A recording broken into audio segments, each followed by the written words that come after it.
This is the Villain's Demand. I'm JVD, bringing you another comic book review over Kodoja, Terror Mountain Showdown from 215 Inc.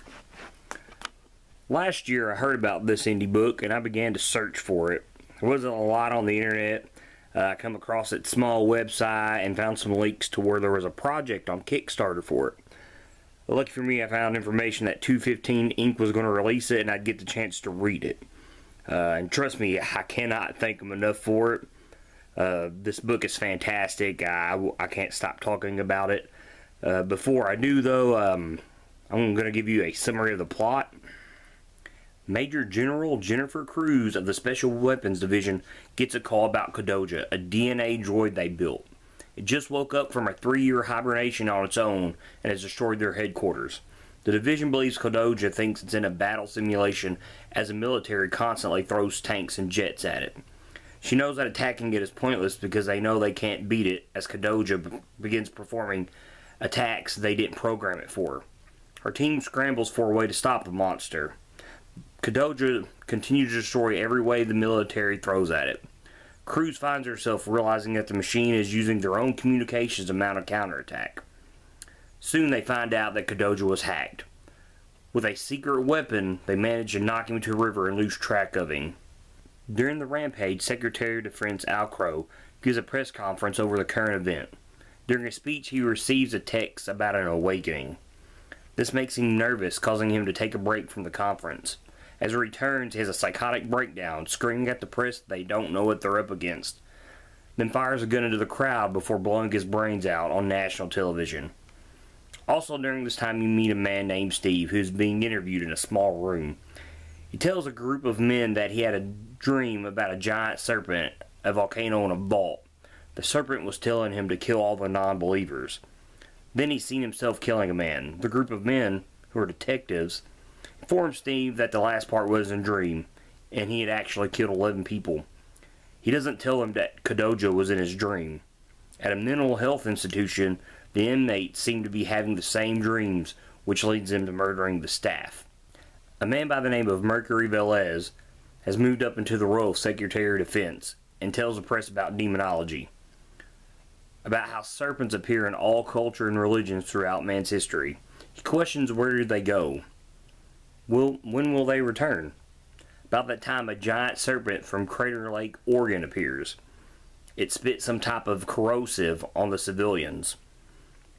Crews of the military finally find Kodoja downstream.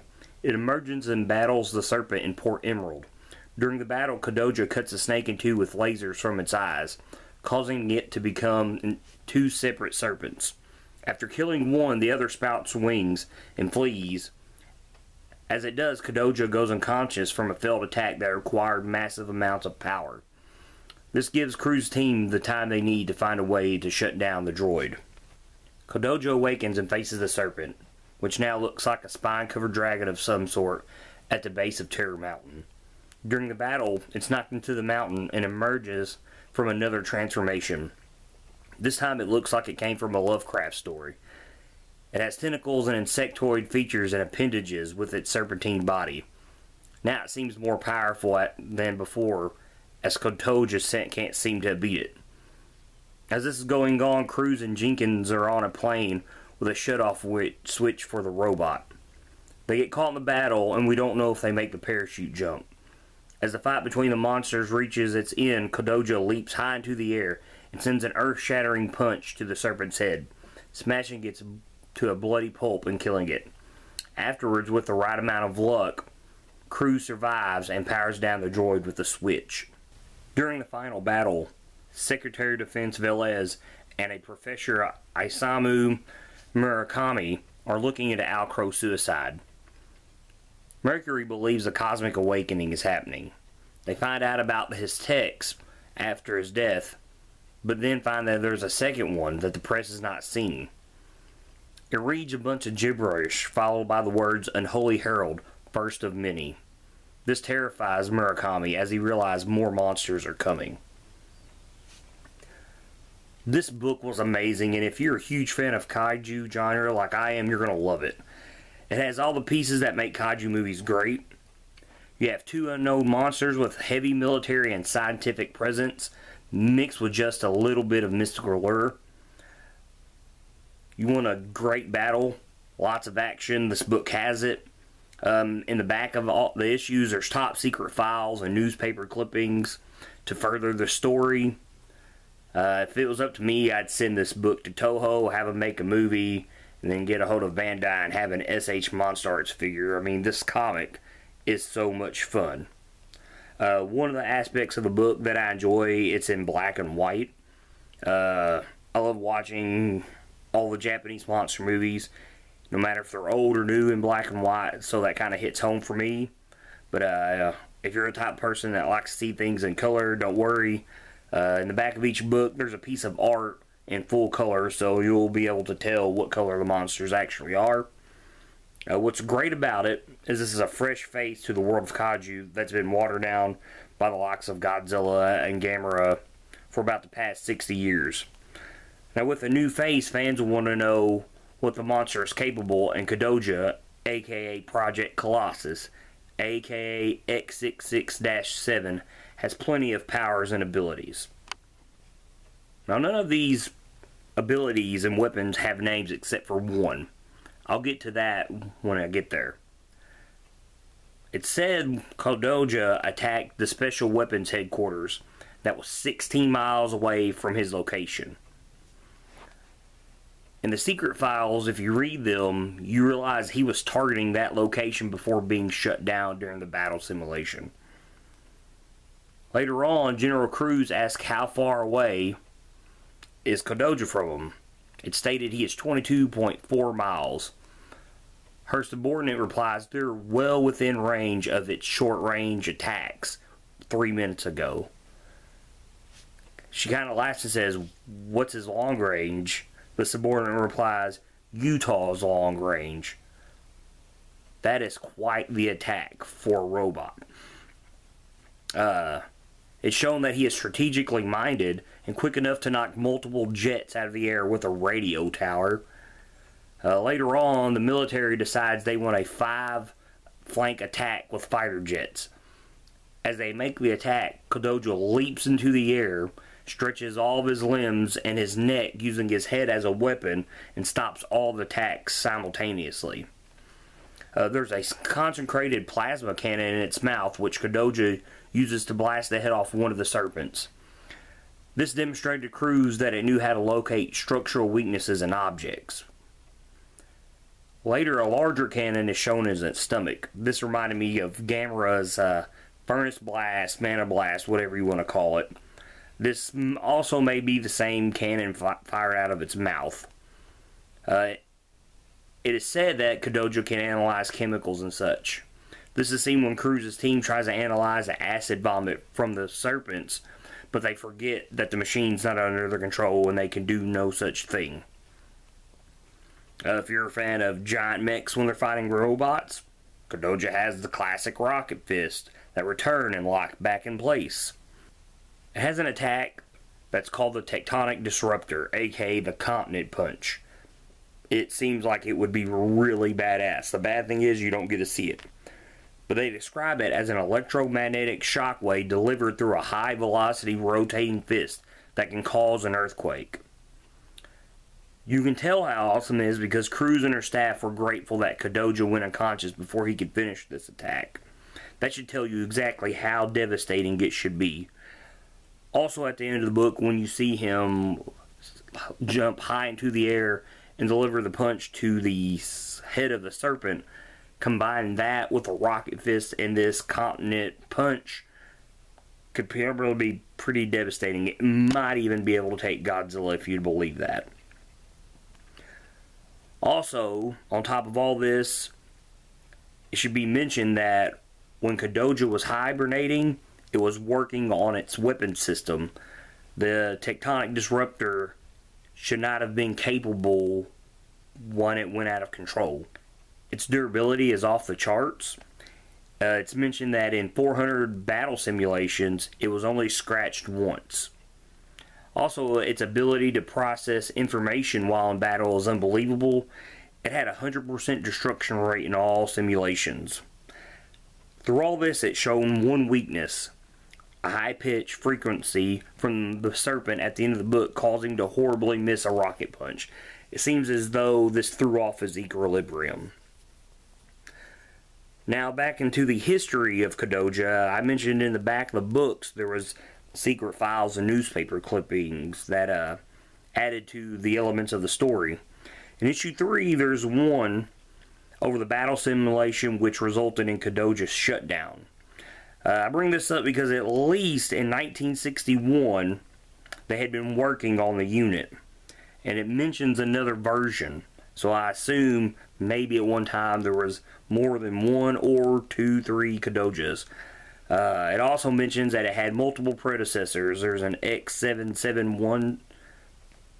There is a X77-7 from 1975 and an X77-8 from 1980.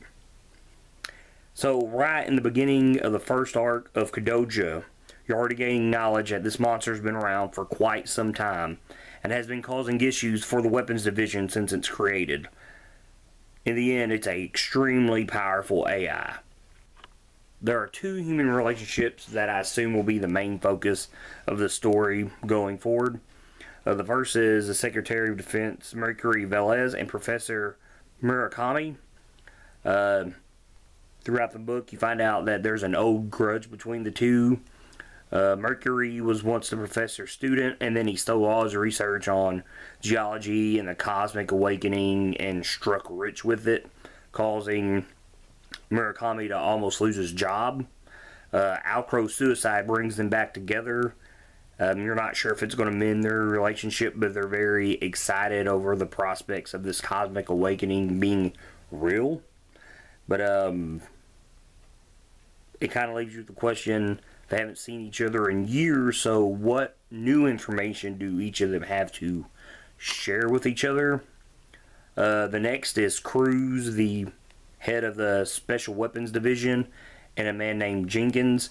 It's kind of hard to follow who Jenkins is until towards the end of the book through all the subordinates underneath her and all the chaos of the monster battle.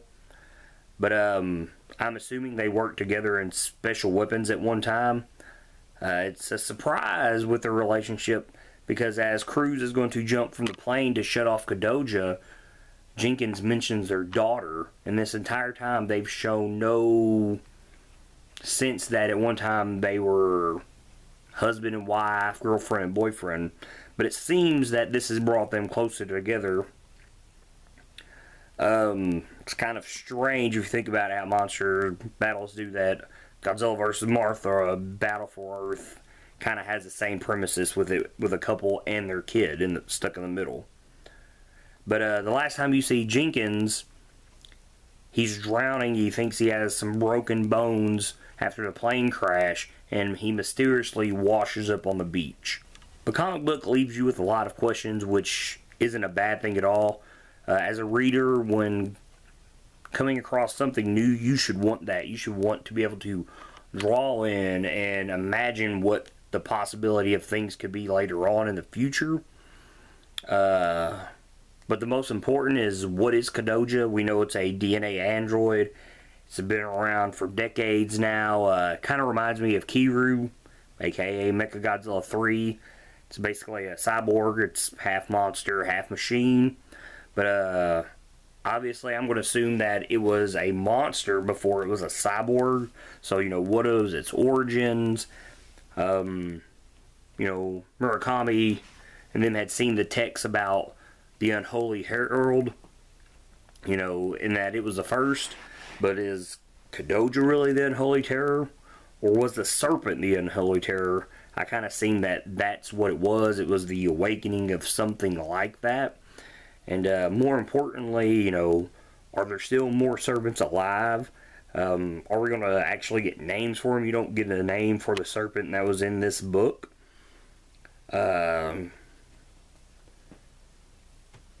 One question that could easily be forgotten amongst all the monster mayhem is the people who was being reached out by the serpent, you know, told to kill the non-believers that were actually murdering people. Did they get free, the people from the mental institution? How many more people in the world are out there? Are there other serpents like I mentioned? You know, are there some out there that are continuingly to do this to people? Or are there other monsters that have this effect on people? Or maybe they have a different effect on people. But we can only guess, and what's great about it is at the end of the series, you see that Kodoja will return in the next series named Valley of the Giants, which after reading this I am super stoked for, and I hope this book continues on for many, many years, and cross my fingers that eventually it'll get its own movie. That wraps up my review and thoughts on Kodoja Terror Mountain Showdown. This is The Villain's Demand. I'm JVD.